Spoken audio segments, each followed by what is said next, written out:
Let's chat about this match here at Adams Park then. Wycombe Wanderers versus Burton Albion.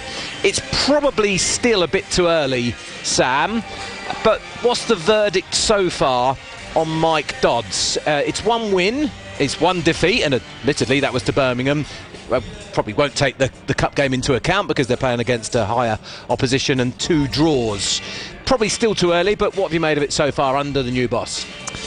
Really hard to tell, to be honest, because they've been okay. The problem is they've had a lot of winnable games so far under Mike Dodds, particularly here at home, the Bristol Rovers game and the Wigan game. They also had the match at Crawley, which would have been deemed very winnable.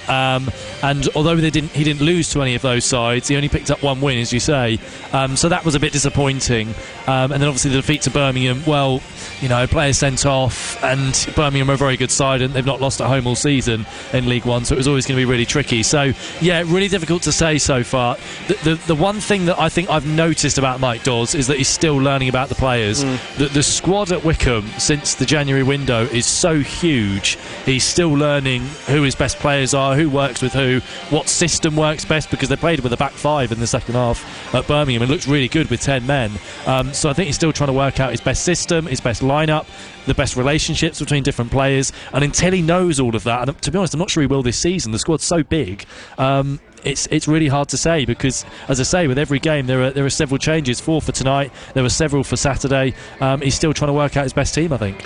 I mean, he hasn't tinkered too much, has he, with the team from what he inherited? I mean, you look at this team and it's kind of what you'd expect, really, for a match like this. There could be slight changes or 2 here and there, but, I mean, it's not wholesale changes. He kind of carried on with what he was given, if you like.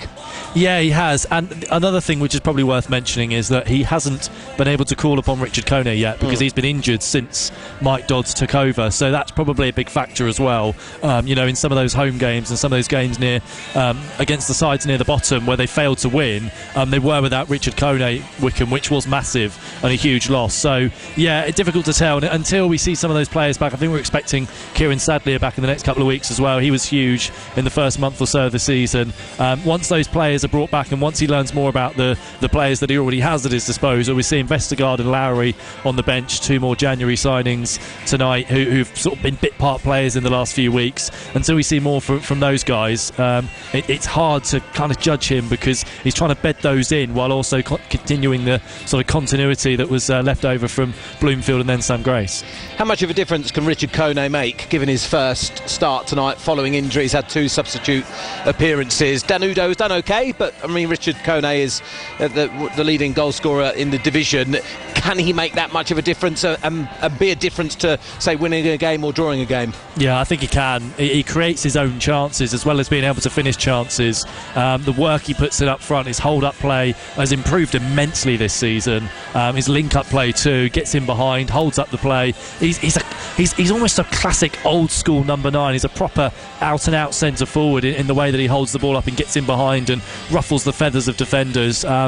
He's still quite raw in that sense, and he really causes problems for defenders. And then when he gets a chance in front of goal, he more often than not buries it. So yeah, having him back tonight is really crucial for Wycombe, and they have missed him in the last few weeks when he's been injured.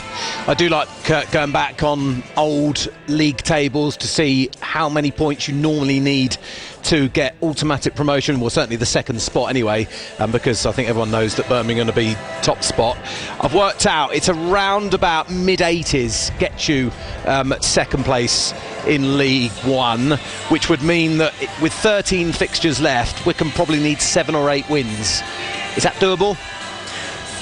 I think it is, but they need to win games like this tonight. They need to be winning games like this, because their run-in's quite tricky, actually, Wycombe. Their last 4 games are against 4 sides that are right now, I mean, this might not be the case come the end of the season, but right now, sides in really good form. They play Stockport, Charlton, Bolton and Leyton Orient in their last 4 games. You don't really want to be heading into those last 4 needing to win all of them.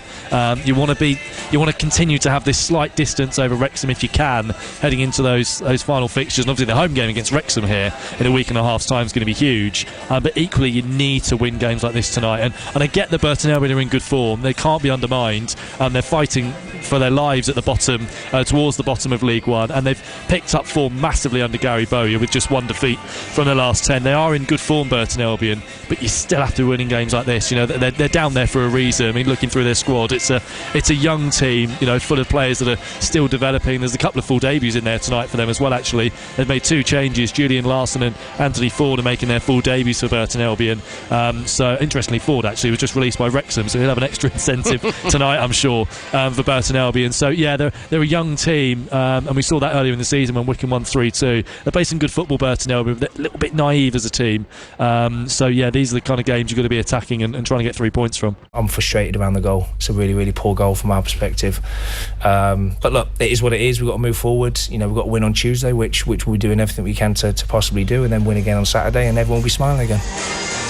That's Mike Dodds, the Wycombe manager. We're going to hear from Alex Ravel in just a second. Sam Avery alongside me here at Adams Park. I mean, he spoke about the goal there.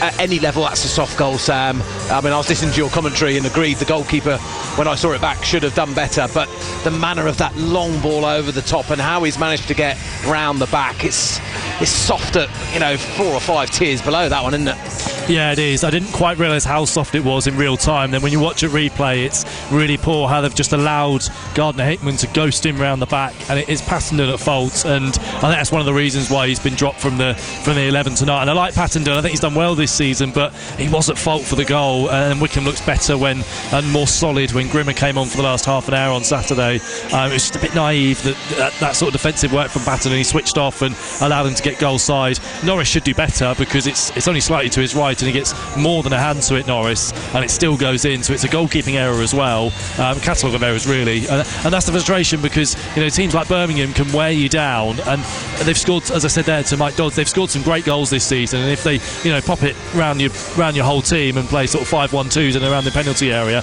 you've got to hold your hands up and say fair enough, but not with a goal like that. It should have been defended better.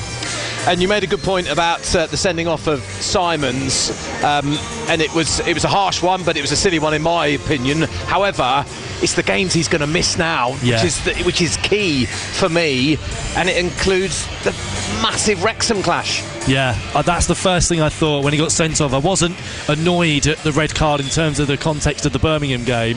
I thought he's going to miss 3 big games now for Wycombe. Tonight, Peterborough away, that won't be easy. They've picked up form, Peterborough, and then obviously the huge game against Wrexham, where you need everyone available. And I mean, Harvey's injury looked pretty serious on Saturday, so we'll find out maybe tonight what the extent of that is. But it looks like he could be out for a little while, Dan Harvey, possibly for the season. And then with Xavier Simons as well suspended, you don't want to be missing big players for games like that.